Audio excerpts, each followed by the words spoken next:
Graça e paz, meus amados, como vocês estão? Espero que muito bem. Que a paz do Senhor Jesus esteja com cada um de vocês. Bom, hoje eu trago para vocês mais uma história cabulosa. Bom, a Bíblia Sagrada está cheia de histórias muito interessantes. Essa daqui além de uma história, de ser uma história muito interessante, é uma história muito cabulosa. Eu venho falar para vocês sobre a história de Judá e Tamar. Mas quem era Judá? Judá era um dos filhos de Israel, né? Então Israel ali tinha 12 filhos.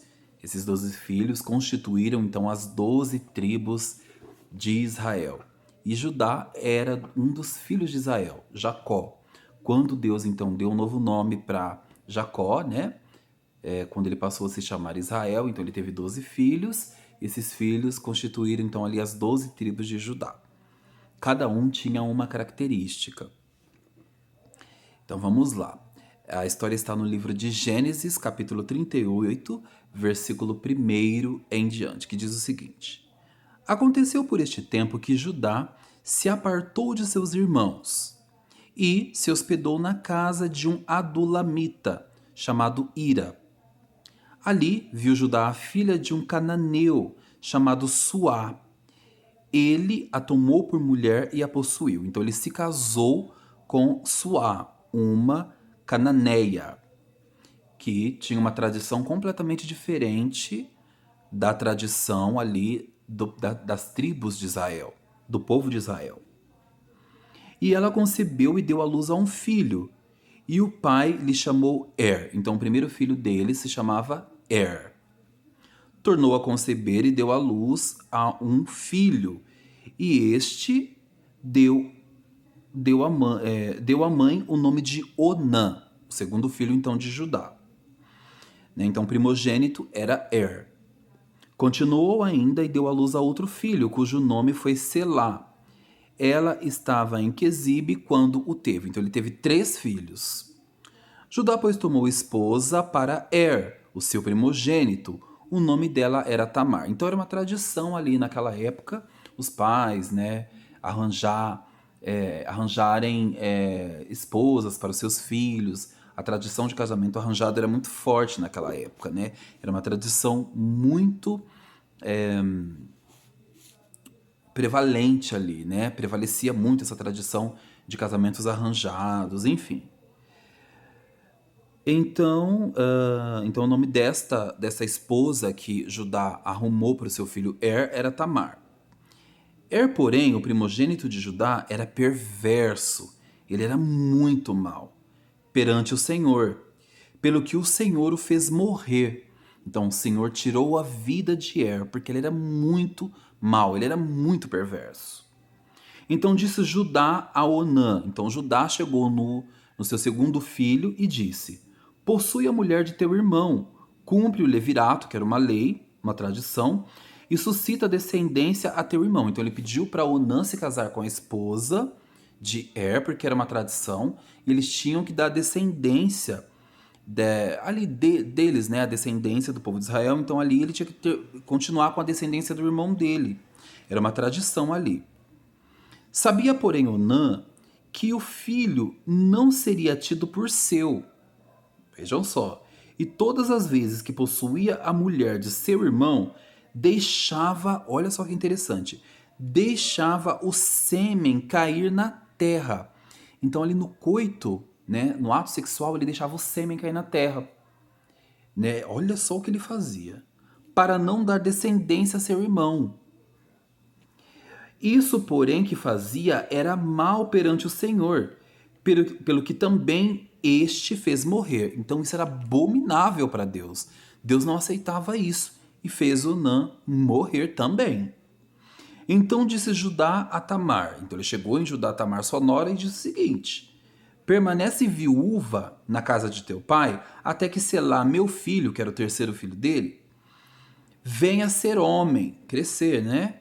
Pois disse, para que não morra também este, como seus irmãos. Então ele pensou que o problema estava em Tamar e não com seus filhos. Então ele pensou, bom, eu vou proteger meu filho, vou pedir para que Tamar volte para a casa do seu pai, e quando Selá estiver adulto, eu faço o casamento entre Tamar e esse meu filho. Assim Tamar se foi, passando a residir em casa de seu pai. No correr do tempo morreu a filha de Sua, mulher de Judá.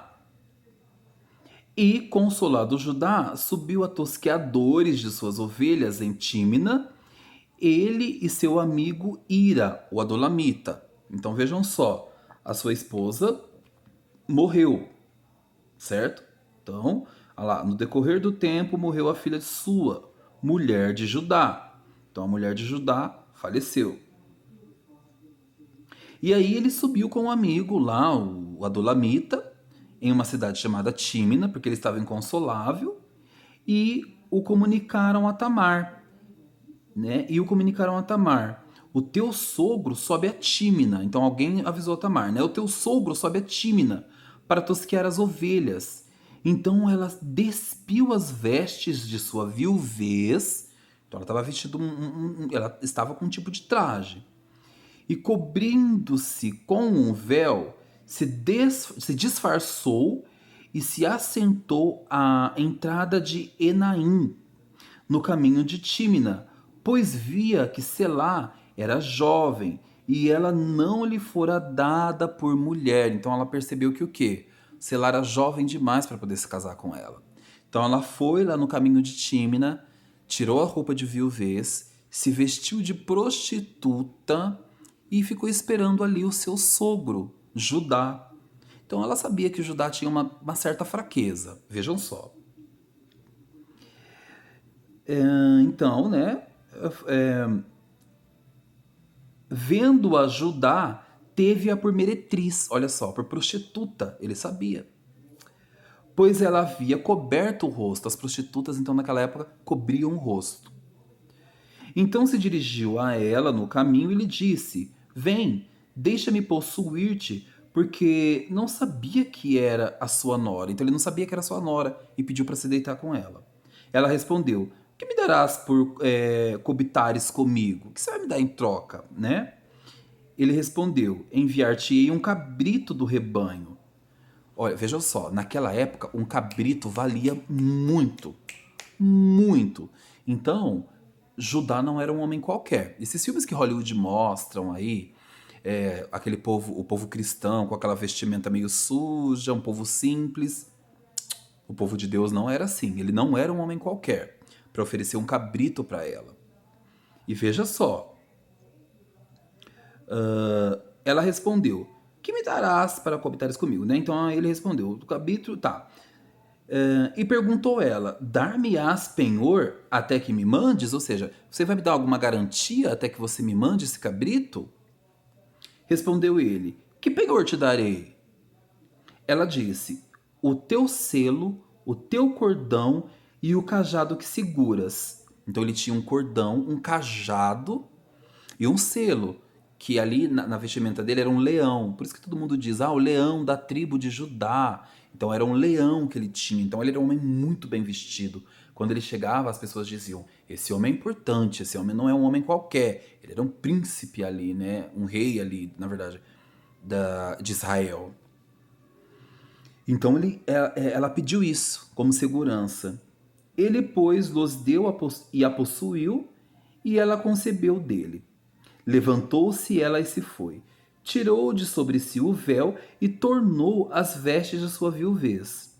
Enviou Judá o cabrito, por mão do Adulamita, o amigo, né? Seu amigo, para reaver o penhor da mão da mulher, porém não a encontrou. Então perguntou aos homens daquele lugar: onde está a prostituta cultual que se achava junto ao caminho de Enaim? Responderam: aqui não esteve meretriz nenhuma. Prostituta cultual eram as prostitutas que cultuavam Deus. Eles achavam que estavam dormindo com deusas, né? Prostituta cultual com deusas. Eles tinham essa ideia de que eram deusas, enfim. Estava envolvida com, acredito, com cultos a deuses, algo assim. Tendo voltado Judá, disse: não a encontrei. E também os homens do lugar não me disseram: aqui não esteve prostituta cultual nenhuma. Respondeu Judá: que ela o guarde para si, para que não nos tornemos o opróbrio. Mandei-lhe com efeito, o cabrito todavia não a achaste. Passando quase 3 meses, foi dito a Judá: olha só, Tamar, a tua nora, adulterou, pois está grávida. Então disse Judá: tirai-a para fora, para que seja queimada viva. Então quer dizer, Tamar engravidou do seu sogro. Depois de 3 meses, alguém contou para ele: olha, ela está grávida, ela adulterou. E como tradição ali, como lei de Israel ali, né? O certo era matá-la, apedrejá-la, mas ela era filha de um sacerdote, provavelmente. Porque ele mandou queimá-la viva. Em tirando-a, mandou ela dizer a seu sogro: do homem de quem são estas coisas eu concebi. Então ela mostrou o cordão, o cajado e o selo. E disse mais: reconhece de quem é este selo? E este cordão e este cajado? Reconhece? Reconheceu-os Judá e disse: mais justa é ela do que eu, porquanto não a dei a Selá, seu filho, que ele havia prometido, meu filho, e nunca mais a possuiu. E aconteceu que, estando ela para dar à luz, havia gêmeos no seu ventre. Ao nascerem, pôs a mão afora, e a parteira, tornando-a, lhe atou um fio encarnado e disse: este saiu primeiro, mas recolhendo ele a mão, novamente o bebê, saiu o outro. E ela disse: como rompeste a saída? Ela ficou indignada. E lhe chamaram Pérez. Depois lhe saiu o irmão, em cuja mão estava o fio encarnado, e lhe chamaram Zerá. Vejam só. Aqui nós temos muitas lições. Primeiro, Tamar fez isso porque ela queria continuar com a descendência, porque Judá não honrou com sua palavra. Segundo, a hipocrisia de Judá. Judá se dizia, né, ali, cheio de moral, um rei, enfim, e ele se deitou com uma prostituta. Porém, ele julgou sua nora e disse o quê? Não, ele julgou de uma tal maneira que ele queria que queimassem ela viva. Não, ela precisa ser queimada viva. Ela, pois, então pegou ali o cajado, o selo, né, e mostrou pro povo ali de Israel. Reconhece, né, esse penhor aqui? E ele disse: é mais justa do que eu. Quer dizer, a hipocrisia dele veio à tona. E quantas pessoas não são assim hoje em dia? Quantas pessoas não vestem uma máscara? Muitos religiosos, inclusive. Muitas pessoas são extremamente hipócritas. E a palavra de Deus, inclusive, diz ali, né? Jesus fala: tira o cisco do teu olho, primeiro para você poder julgar o próximo. Jesus, sendo Deus, não julgou. Pelo contrário, ele veio salvar as pessoas. Então, quem somos nós para julgar os outros, né? A lição de Judá e Tamar é muito, muito grande e serve muito para nós nos dias de hoje, que nos deparamos com tantos escândalos dentro do povo cristão, não só no meio cristão, né? Mas a hipocrisia hoje, ela reina. Hoje a hipocrisia é muito grande entre as pessoas, né? Então, assim, antes de você julgar alguém, antes de você apontar o dedo, antes de você criticar e já condenar a pessoa, as outras pessoas, olhe primeiro para os seus erros, né? Que nós aprendamos a olhar primeiramente para os nossos erros, para os nossos defeitos, antes de apontar e criticar alguém. Mesmo estando certos, enfim, né? Dentro dos nossos conceitos, né? Daquilo que nós consideramos como certo, como correto, nós não temos direito de julgar o outro, porque cada um tem uma história, né? Cada um é um ser indivíduo com suas próprias características, ninguém é igual, cada um tem as suas próprias peculiaridades, então quem somos nós para julgar, não é? Se nós não julgássemos as outras pessoas, eu tenho certeza que nós conseguiríamos viver muito melhor em sociedade, né? Espero que a lição de Judá sirva para mim e para vocês também. Eu espero que vocês tenham gostado e até a próxima com mais alguma história bíblica e mais uma reflexão também, à luz da palavra de Deus. Amém? Que a paz do Senhor Jesus esteja com todos vocês. Até mais.